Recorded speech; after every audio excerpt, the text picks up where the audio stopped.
చేసినందుకు ఓకేనండి. ఇప్పుడు ధన్రాజ్ కి సంబంధించిన ఒక ఇంపార్టెంట్ ఫోటోని చూద్దాం. మమ్మా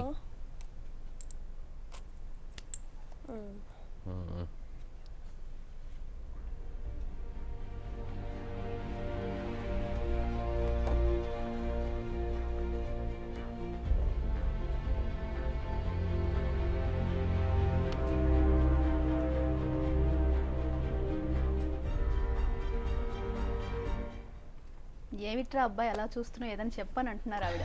అంటే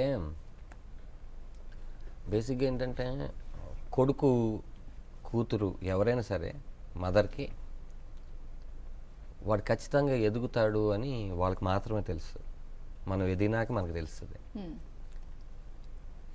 ఎవరు ఫాదర్ మదర్ అయినా సరే కొడుకులకు కానీ పిల్లలకి అప్పుడు అర్థం కాదు మనం ఏమవుతున్నాం అని. కానీ వీళ్ళు ముందే ఊహించేస్తారు 100%. అలా నా లైఫ్ మొత్తంలో ఇప్పటికీ ఒక పెద్ద బాధ ఏంటంటే నా సక్సెస్ చూడడానికి మా మదర్ లేదనే ఎమోషన్ నాకు ఎప్పుడు గుండెల్ని పిండేస్తుంటుంది అనమాట. మా మదర్ ఉంటే ఈ లైఫ్ ఇంకా నాకు ఇంకేం అవసరం లేదు. ఈరోజు ఈ సక్సెస్ కానీ ఈ జనాలందరూ ఫోన్ కాల్స్ కానీ జనాలందరూ ఆటోగ్రాఫ్స్ ఇవన్నీ మా మదర్ చూడలేదు. అంటే డాడీ ఎందుకు నేను అంటున్నానంటే డాడీ నా చిన్నప్పుడే చనిపోయారు. అప్పుడు నేను సినిమా ఆర్టిస్ట్ని కానీ లేకపోతే ఇలా అవుతానని కానీ నా మైండ్లో ఎటువంటి స్కెచ్ లేదు. కాబట్టి ప్రతి ఫాదరు సన్ ఎలా చదివిస్తాడు అదే చూస్తుంటాడు. ఆయన ఇంకో ఏ ఊహ లేదు. జగడం అని ఒక సినిమా ఉంది.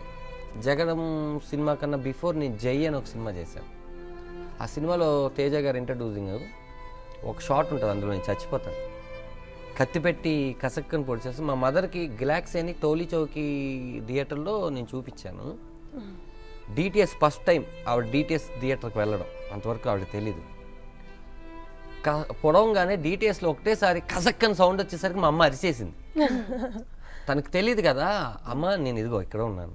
అది బొమ్మకేసి పొడిచారంగానే ఆవిడ షివర్ అయిపోయింది. అదొక్కటే ఆవిడకి నేను చూపించగలిగాను సినిమా. ఈరోజు మా మదర్ ఉంటే ఈ ప్రపంచం మొత్తంలో నా అంత అదృష్టవంతుడు, నా అంత కోటీశ్వరుడు, నా అంత ఇంకెవ్వరు ఉండేవాళ్ళు కాదు. దేవుడు అందరికీ అన్నీ ఇవ్వడు అంటారు కదా, అలా ముఖ్యమైన పార్ట్ని తీసుకొని వెళ్ళిపోయి మిగతా పార్ట్ని అంతా నాకు ఇచ్చాడు. ఇప్పుడు ఏది చేసినా ముందుండి నమ్మింది మీ అమ్మగారు, మా మదర్ అండి. ఎందుకంటే నా స్టోరీ మొత్తం చాలా మందికి తెలుసు. మేము రాజుల ఫ్యామిలీ, మాకు 50 లారీలు ఇలా ఉన్నాం. మదర్ ఫాదర్ లవ్ మ్యారేజ్ తర్వాత అంతా వాళ్ళ కొలాప్స్ అయిపోయింది. చుట్టాలు గిట్టాలు అనేవాళ్ళు ఎవరు లేరు. అంతా ఉంటుంది కదండి వాళ్ళ ఒక లవ్ స్టోరీ. నేను ఈ ఎముడికి మొగుడు పోస్టర్ చూసి పారిపోయి వచ్చాను. అక్కడ మదర్ ఒకటే ఉంటుంది కదా, మదర్ని ఎవరు పట్టించుకుంటారు, డాడీ కూడా లేదు కదా అనే ఇది లేదు. వచ్చేసిన తర్వాత నేను ఇక్కడ మెస్లో పనిచేయాల్సి వచ్చింది. అంటే అక్కడ ఆడుకొని అసలు కాళ్ళు చేతులు కూడా కడుక్కోకుండా ఆడుకొని అలా భోజనం చేసి ప్లేట్ అట్లా ఇసిరి వెళ్ళిపోయి ఒక జోనర్లో పెరిగిన నేను ఇక్కడ ఒక మెస్ ఎవరో తిన్న పల్లెలు తీసి ఎవరో కడగాల్సిన పరిస్థితి వచ్చింది. అయినా నేను ఇండస్ట్రీ అని పిచ్చితో ఉన్నాను. అక్కడ మా మదర్ని చూస్తే నాకు ఎలా ఉంటుంది చెప్పండి. అది అసలు ఊహించలేం. ఫస్ట్ కొడతా తిడతా, గట్టిగా కౌగులిచ్చుకుంది. అప్పుడు నేను చెప్పాను అక్కడికి వెళ్ళినా ఎవరు లేరు, ఇక్కడ ఎవరు లేరు, ఇక్కడ మన ఇద్దరం. అంటే తను అప్పుడు నన్ను ఫిల్మ్ ఇన్స్టిట్యూట్లో జాయిన్ చేయించి అప్పుడు నమ్మింది. తను హీరో, మా అబ్బాయి హీరోగా అంటే జనాలు నవ్వేవాళ్ళు పక్కన పెడితే మా అమ్మ సంతోషం ఉంటే మా అబ్బాయి హీరో అవుతాడు బాబు, ఇన్స్టిట్యూట్లో చదువుతున్నాడు. తను అపోలో హాస్పిటల్ ఆయాగా చేసేది. ఇలా నేను ఎదగడానికి ఒక బీజం వేసిన మదర్ నేను ఎదిగిన తర్వాత చూడడానికి లేదు. అంటే చూస్తూ ఉంటుంది, ప్రతి బ్లెస్సింగ్ ఆవిడదే. అదొక్కటే నా ఆ ఫోటో చూసినప్పుడు ఆవిడ ఎక్కడున్నా ఆవిడ ఆశీస్సులు ఎప్పుడు మీ దగ్గర ఆల్వేస్ ఉంటాయి. డెఫినెట్‌గా. ఓకే అండి, ఇంకొక కాలర్ ఉన్నారు. హలో హలో ధనరాజ్ గారు ఉన్నారు, మాట్లాడండి. హాయ్ ధనరాజ్. ఏంటండి అన్ని అమ్మాయి కాల్సే వస్తున్నాయి నాకు. Hello Dhana. Oh my God, ఇంత క్లోజ్ గా పిలిచారండి.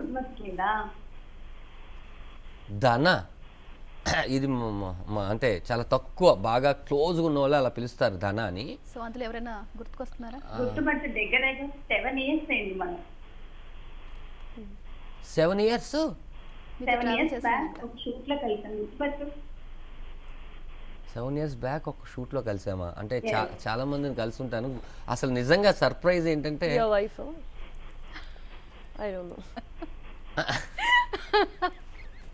హలో చెప్పండి పట్టట్లేదండి. చెప్పండి అమ్మో,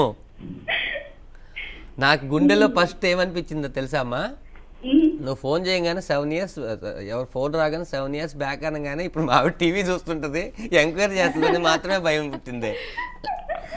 ఏదైనా నా వాయిస్ ఈజీగా గుర్తుపట్టేస్తారండి అని. కానీ గుర్తుపట్టే ముందు నాకు భయం వేసింది. ఆ భయం కాన్షియస్లో మైండ్ వెళ్ళింది, లేకపోతే డెఫినెట్ గుర్తుపట్టేవాడిని, ఎందుకంటే డైలీ వింటున్న వాయిస్ కదా. అబ్బా ఏమ్మా ఏం చెప్పు, ఇలా ఫస్ట్ టైం నువ్వు లైవ్లో నాకు కాల్ చేయడం అనుకుంటా. మీ గురించి ఏమైనా సీక్రెట్ చెప్తాను కాల్ చేస్తుందండి ఆ పాపం. అవునా అమ్మా, నా గురించి ఏముంది చెప్తాను వినండి. యాక్చువల్లీ మా దండా చూడటానికి చాలా స్లిమ్ గా ఉంటాడు, కానీ మాకన్నా డబుల్ తినేస్తాడు. అంటే నువ్వు వంటలు అంత బాగా చేస్తావు కదా, అంటే ఎవరు చేయకమ్ము. యూట్యూబ్లో వంటలన్నీ చూసి నా మీద ప్రయోగం చేస్తుంది. అలాగా లేదు